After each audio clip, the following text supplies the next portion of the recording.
പ്രിയമുള്ളവരെ എല്ലാവർക്കും നമസ്കാരം. ഞാനിപ്പോൾ നിൽക്കുന്നത് CSR തടയണയിലാണ്, അതായത് കൊമ്പമ്പാറ തടയണയില്.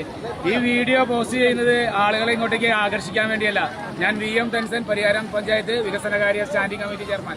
നിരവധി പേര് മരിച്ചിട്ടുള്ള ഒരു സ്ഥലമാണ് ഈ തടയണ. ചൂട് കൂടിയതിനാൽ ആളുകളുടെ എല്ലാം തന്നെ ഒരുപാട് അസംഖ്യമായ ക്രമാതീതമായ ജനങ്ങൾ ഈ പ്രദേശത്തേക്ക് വന്നുകൊണ്ടിരിക്കുകയാണ്. ഇവിടുത്തെ സുരക്ഷാ കാര്യങ്ങളൊക്കെ തന്നെ അപര്യാപ്തമാണെന്ന് നിങ്ങളോട് നേരിട്ട് തന്നെ പറയാൻ ആഗ്രഹിക്കുകയാണ്. നേരത്തെ തന്നെ ഈ പ്രദേശത്തോടുകൂടിയുള്ള ബൈക്ക് യാത്രക്കാരൊക്കെ തന്നെ മരണപ്പെട്ടിട്ടുള്ളതാണ്. അതുകൊണ്ട് നാളെ മുതൽ ഈ തടയണയിലൂടെയുള്ള ഗതാഗതം പരിപൂർണമായും പഞ്ചായത്ത് തടസ്സപ്പെടുത്തുന്നതാണ്. ചങ്ങലയിട്ടുകൊണ്ട് അത് ക്ലോസ് ചെയ്യുന്നതാണ്. അതുപോലെ തന്നെ ഈ തടയണയുടെ ഈ വലതുഭാഗം വെള്ളം സ്റ്റോർ ചെയ്തിട്ടുള്ള ഭാഗത്ത് പരമാവധി പേര് ഇറങ്ങാതിരിക്കുക. ഇതിനെ തടയണയുടെ ഷട്ടറുകൾക്ക് താഴെ ഗ്യാപ്പുള്ളതാണ്. അത് നിരന്തരമായി ഷട്ടർ ഉയർത്തിയും താഴ്ത്തിയും അവിടെ തേയ്മാനം വന്ന് ഗ്യാപ്പുള്ളതാണ്. ആ ഭാഗത്ത് എത്ര വലിയ നീന്തൽ വെള്ളം അറിയാവുന്ന ആൾ വന്നാലും രക്ഷപ്പെടാൻ സാധിക്കില്ല.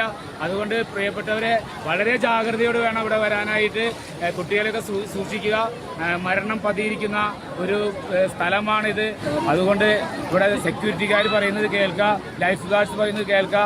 7 മണിക്ക് ശേഷം ഇവിടെ വരുന്നവർ ഇവിടെ കൂരാക്കൂരിച്ചായിരിക്കും. ഇവിടെ നിന്ന് പിൻവാങ്ങേണ്ടതാണെന്ന് സ്നേഹപൂർവ്വം അറിയിക്കുകയാണ്.